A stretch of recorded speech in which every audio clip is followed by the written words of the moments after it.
sécurité. On parle de sécurité, mais en réalité, l'adjoint à la mairie est l'adjoint à la tranquillité publique déjà. Vous n'avez jamais entendu quelle est votre vision pour la tranquillité publique, mais c'est bien de ça dont il s'agit pourtant. Donc déjà, je replace un peu parce que la bataille du vocabulaire va orienter en fait complètement la façon dont on va parler de ce sujet-là. Et moi, je tiens à ce qu'on parle de tranquillité publique. Il s'agit d'assurer la sérénité, la paix, l'apaisement entre les habitants, et non de cliver entre les uns et les autres.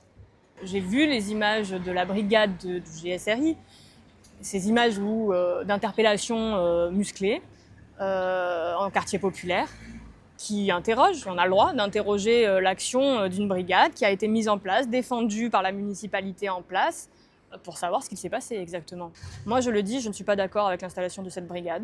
Je ne crois pas qu'on assure la tranquillité du logement social en mettant en place des brigades dont les agents sont masqués, avec des équipements qui peuvent être en fait plutôt pas rassurants.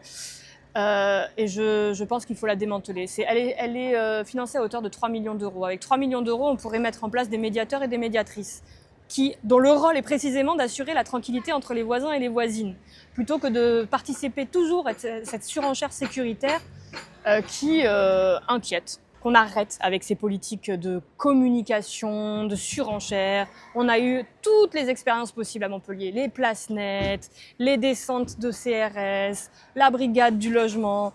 Tout ça n'a servi à rien du tout. Alors maintenant, vous avez le maire de Montpellier qui se présente à sa propre succession, qui vous explique qu'il va doubler le nombre de policiers municipaux, d'accord, pourquoi pas en mettre 100 000, à y être, je veux dire, qui vous explique qu'il va doubler le nombre de vidéosurveillance.